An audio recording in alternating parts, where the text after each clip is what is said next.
Kamu merasa frustasi melihat anak sulit fokus, cepat bosan, dan seolah selalu connected dengan dunianya sendiri. Bukan anak kamu yang rusak, tapi sistem di sekitarnya yang mungkin tanpa sadar kamu bangun. Orang tua sering cemas. Valid, wajar, tapi jangan panik berlebihan. Video ini bongkar pola tersembunyi, mekanisme psikologis di balik sulitnya anak konsentrasi. Kita bedah data ilmiah, lalu kamu dapat solusi konkret, siap terapkan di rumah. Tujuannya, ciptakan lingkungan suportif. Anak kamu bisa maksimal, berkembang optimal. Kesalahan fatal, terpaku pada gejala. Anak gelisah, sulit diam, cepat bosan. Ini kamu kira masalahnya. Ini seperti memadamkan api hanya dengan menyiram asap. Solusi sementara, akar masalah tak pernah tersentuh. Fakta, otak anak dirancang eksplorasi, interaksi aktif, belajar multisensori. Mereka ilmuwan alami, perlu bergerak, menyentuh, bereksperimen. Sayang, lingkungan modern membanjiri stimulus pasif. Layar digital, TV, mainan minim inisiatif. Ini mematikan dorongan alami otak. Lingkungan pasif melumpuhkan fokus internal. Otak terbiasa informasi mudah, tanpa usaha. Saat tugas butuh perhatian dan usaha, mereka cepat bosan, frustrasi. Sistem otak sudah terbiasa rangsangan instan. Kita kenal attention residue. Secara ilmiah ini menjelaskan beralih tugas cepat, multitasking, hancurkan fokus jangka panjang. Saat pindah aktivitas, perhatian mental tertahan di tugas lama. Otak butuh waktu lepas konteks sebelumnya. Penelitian University of California, Irvine. Setiap interupsi, sekecil apapun, butuh 23 menit. Otak dewasa butuh itu untuk fokus penuh lagi. Hitung berapa interupsi anak kamu sehari. Notifikasi gadget, pindah channel, ganti mainan. Bahkan kamu menyuruh berganti kegiatan mendadak. Setiap interupsi, biaya kognitif mahal untuk otak anak. Terakhir, sistem reward otak alami dibajak gratifikasi instan. Otak manusia, termasuk anak, punya sistem dopamin. Dirancang motivasi perilaku jangka panjang. Selesaikan tugas sulit, pelajari skill baru. Kepuasan muncul setelah proses, usaha. Dunia gratifikasi instan, layar responsif, video pendek, game hadiah instan membajak sistem ini. Otak anak terbiasa dopamin usaha minimal, menciptakan siklus. Otak terus cari rangsangan mudah cepat.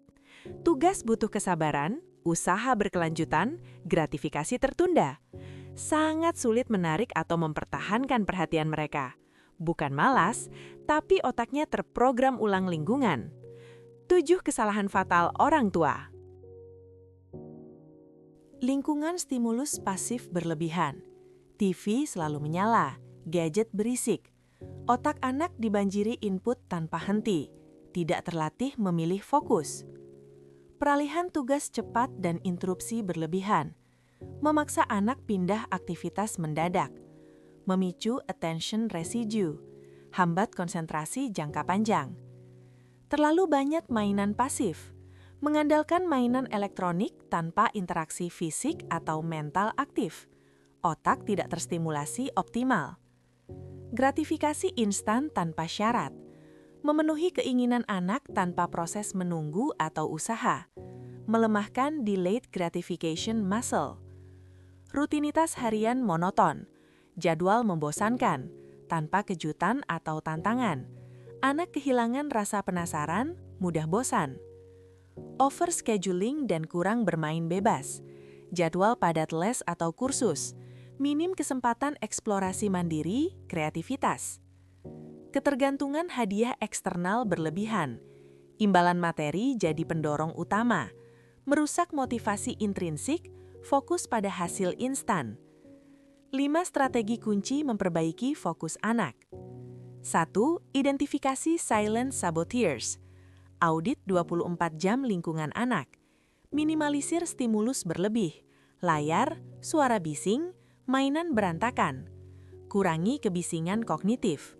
Beri otak kesempatan fokus pasif. 2. Terapkan the 25 minutes focus block. Ajarkan sesi fokus pendek terstruktur. Gunakan timer fisik.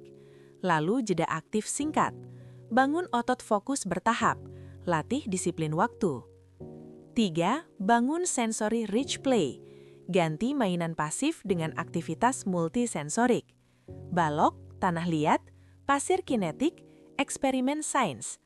Paksa otak bekerja. Ciptakan jalur syaraf baru. 4. Latih delayed gratification muscle. Beri tugas kecil atau syarat sebelum dapat keinginan. Selesaikan ini dulu, baru boleh main. Bangun ketahanan mental, kesabaran, kontrol impuls. 5. Perkenalkan the story-based routine. Ubah rutinitas monoton jadi cerita menarik. Misi mengalahkan kuman jahat di kamar mandi. Jaga penasaran, keterlibatan, latihan mengikuti urutan. 6. Semua metode ini alat bantu. Keberhasilan mutlak bergantung pemahaman akar masalah. Distraksi lingkungan, kebutuhan stimulasi tak terpenuhi, pola asuh keliru, ini fondasi fundamental. Tanpa itu, strategi apapun hanya solusi temporer, tidak akan berkelanjutan. Memahami akar masalah, langkah krusial. Namun, membangun fondasi konsentrasi kokoh butuh strategi lebih dalam. Di video berikutnya, kita akan membahas strategi mendalam mengembangkan potensi otak anak secara menyeluruh. Subscribe, nyalakan notifikasi, jangan sampai ketinggalan.